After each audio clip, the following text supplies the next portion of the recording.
bienvenida un día más a nuestro espacio.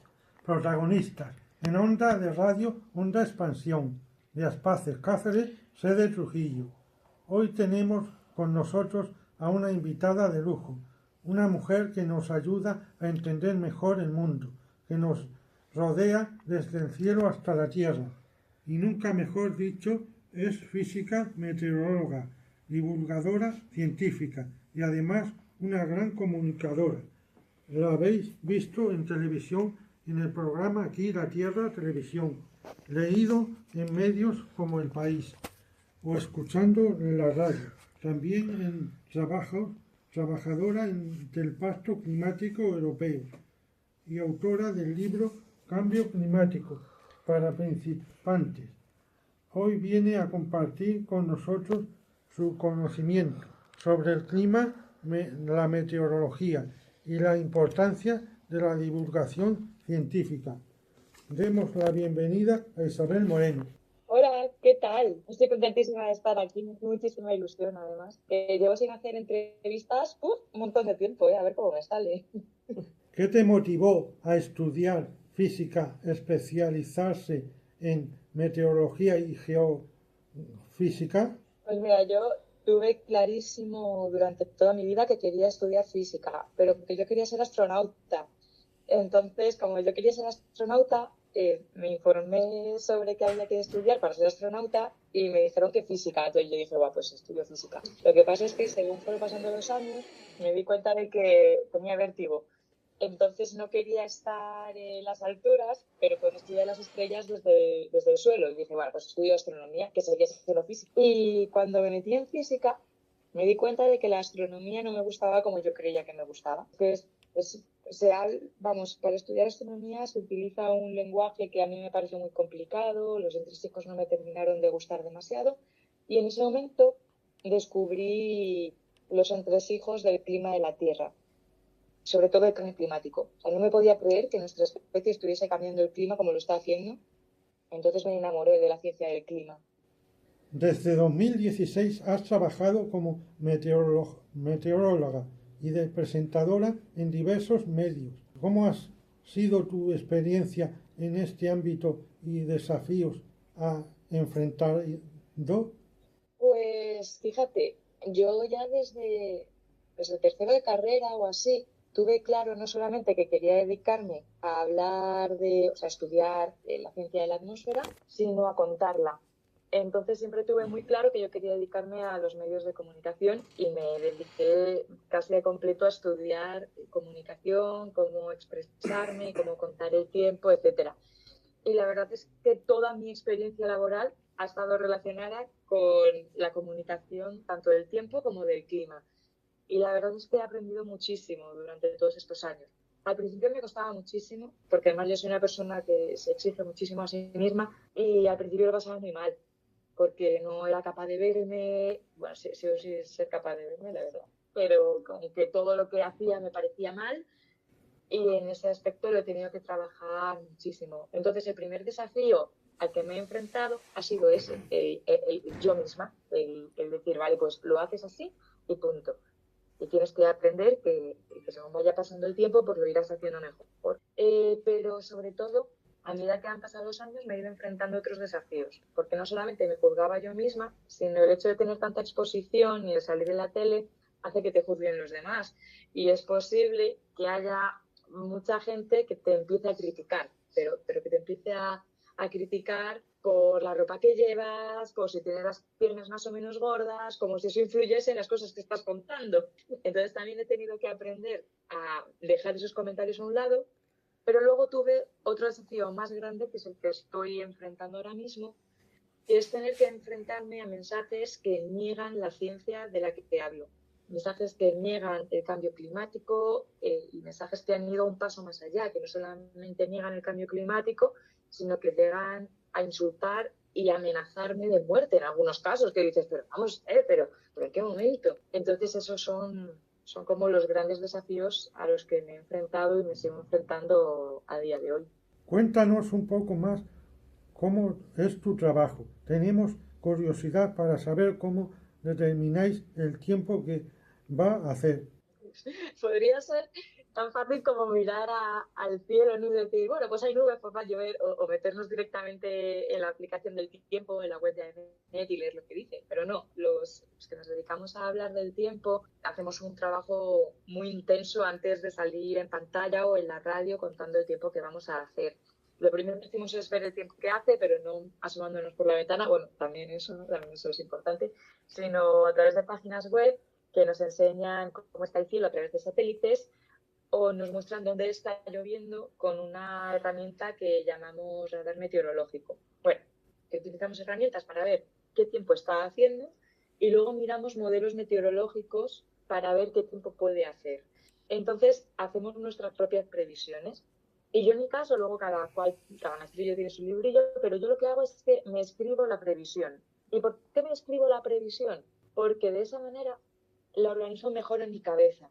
Como después la tengo que contar, si la escribo, sé dónde tiene más sentido poner cada cosa. De esa manera sé que no se me va a olvidar, por ejemplo, si hay algo importante como, oye, que va a llover muchísimo en Extremadura, pues sé que es lo primero que tengo que decir. Que tenemos avisos, pues tengo que empezar por ahí sí o sí, porque tenemos que decir lo más importante lo primero. Y luego además, si tengo que hacer un hilo, me viene muchísimo mejor escribirlo para decir, bueno, pues esto que he escrito aquí tiene más sentido ponerlo aquí atrás, entonces lo cuento más tarde. Y esto lo pongo aquí delante. Y esto lo voy a contar de esta otra manera porque se entiende mejor. Y entonces, como digo, yo lo hago de esa manera porque me ayuda a construir mejor el discurso. Y también me lo pinto, porque después cuando voy a salir en pantalla no me puedo leer el texto entero. Entonces me hago un esquema pintado y antes de salir en directo le echo un ojo y digo, vale, pues me acuerdo que aquí yo he hecho, que aquí tengo y lo cuento. Luego, para la tele es muy curioso porque cuando salgo en directo o cuando salí en directo, que ahora mismo estoy de baja de maternidad, hay gente que se cree que solamente estoy el tiempo que dedico a hablar del tiempo. No es así, hay mucho trabajo antes. Para que os hagáis una idea, yo salgo en directo a partir de las 8:30 en la tele, pero yo llevo trabajando desde las 11 de la mañana. O sea, son muchas horas, claro. Yo me levanto, hago la previsión, como os he dicho, y lo que hacemos para aquí la Tierra es buscar vídeos que ilustren la situación que estamos teniendo ese día en España. Entonces busco imágenes de diferentes sitios. Claro, al final tenemos las imágenes que tenemos. No hay imágenes de todas partes de España, por desgracia. Entonces, bueno, cogemos las imágenes que hay, seleccionamos las que vamos a emitir en el programa y escribimos lo que se va a decir en el programa. Y buscamos datos de, por ejemplo, pues está lloviendo mucho en Extremadura, pues busco a ver cuánto ha caído y en qué zonas de Extremadura ha llovido más, si eso va a llevar a que suban los caudales de los ríos y la situación que va a haber en los días siguientes. Y luego a las 5:30 o así, yo me bajo a maquillaje, estamos una hora en maquillaje y peluquería, o sea, se tarda tantísimo en ponernos guapos y guapas. Me cambio, doy los últimos retoques a lo que vamos a ver en el programa y luego ya vamos a hacer el programa. Así que fijaos la de tiempo que lleva preparar un programa que dura media hora. ¿Eh? ¿Qué papel juega la divulgación científica en televisión para concienciar al público sobre temas medioambientales? Uf, es fundamental, es fundamental. La divulgación científica es muy importante para entender cómo funciona el mundo. Y el- la, la fortaleza que tiene la televisión es que llegamos a un público muy diverso, llegamos a una cantidad de gente increíble. Eh, cada vez que salimos en Aquí la Tierra nos ven alrededor de 2 millones de personas. Es una cantidad impresionante de gente. Claro, nosotros vemos una camarita cuando estamos en el programa, pero es que realmente la pantalla, detrás de cada pantalla, al final sumas 2 millones de personas. Y es muy importante llegar a muchísima gente para que cada vez más y más personas entiendan la importancia de valorar el medio ambiente como si fuese algo ajeno a nosotros, ¿no? Como si no viviésemos en el medio ambiente. Sabemos que has escrito un libro con el título Cambio climático para principiantes. ¿Qué se inspiró a escribir este libro y cuál es el mensaje principal que se desea transmitir a los lectores? Pues mira, justamente viene muy al hilo de la pregunta que me has hecho antes, porque al final este libro pretende llegar a un porcentaje de público al que a lo mejor no se estaba llegando. Cada vez que una persona habla, tiene un público que le escucha. Entonces, el público al que llego yo es diferente al que puede llegar otra gente que se dedica a la divulgación climática. Entonces, yo lo que pretendía era explicar de forma muy sencilla las bases del cambio climático y llegar a una parte del público a la que otra gente no llega.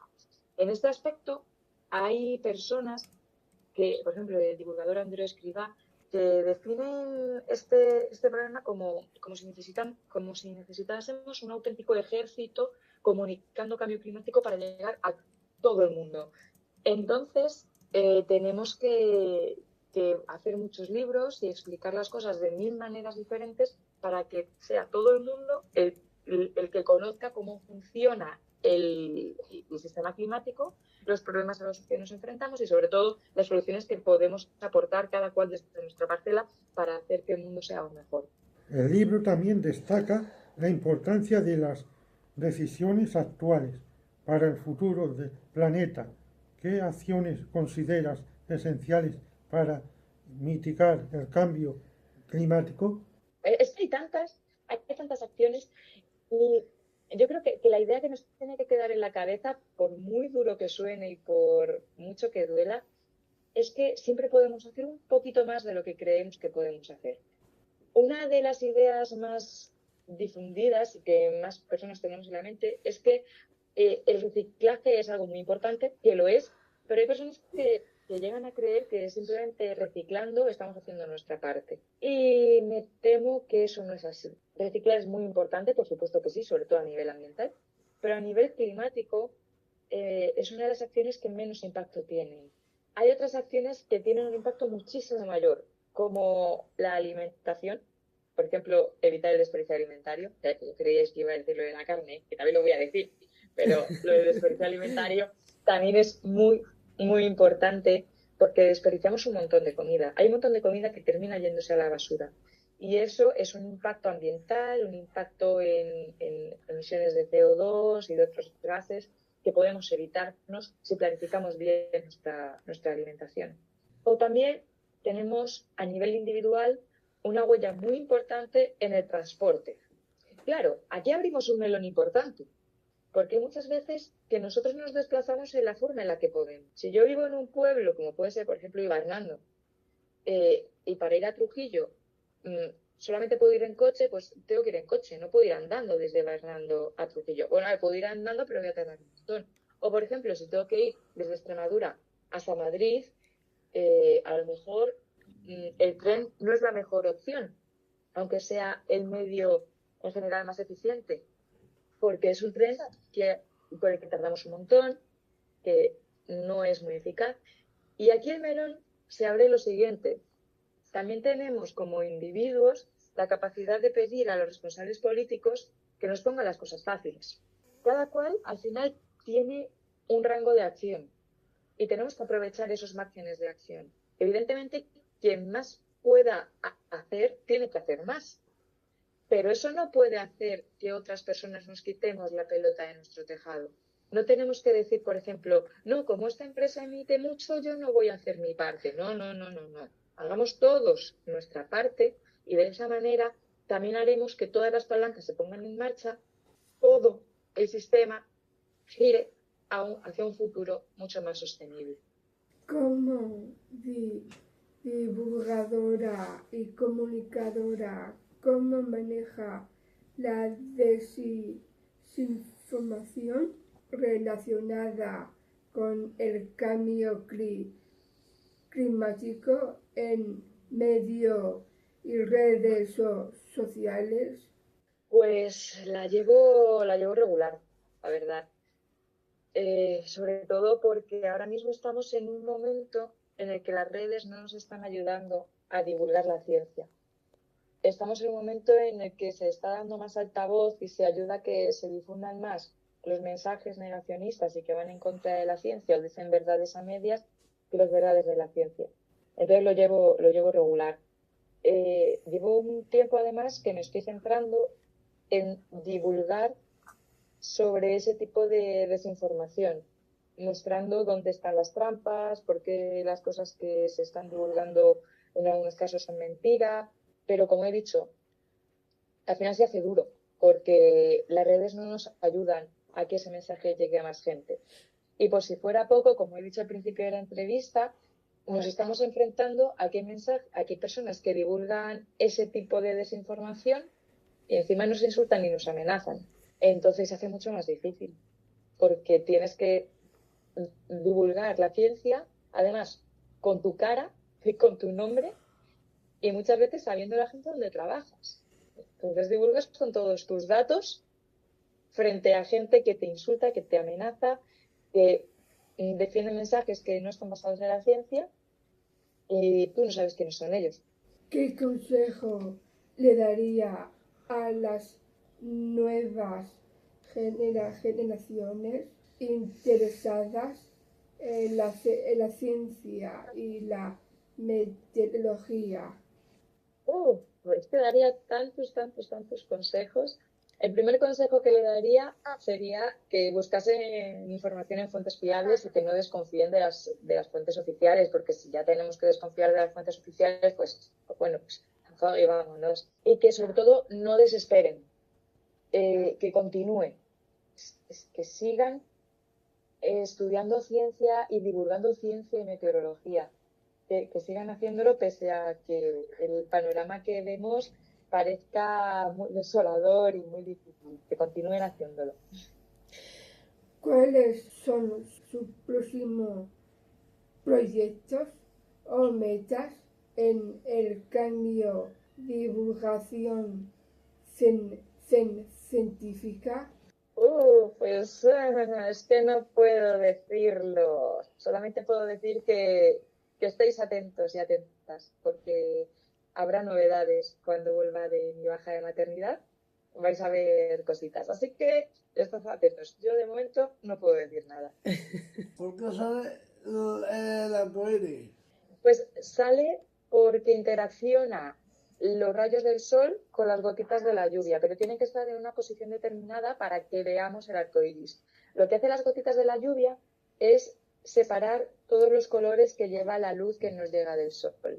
Entonces, los separa y de esa forma vemos el arco iris. Y además, fijaos, es súper curioso porque si ves el arco iris, vais a ver que debajo del arco iris, como que en el centro del arco iris, hay más luz, porque se juntan también muchos rayos del sol y hace que esa parte parezca muy luminosa.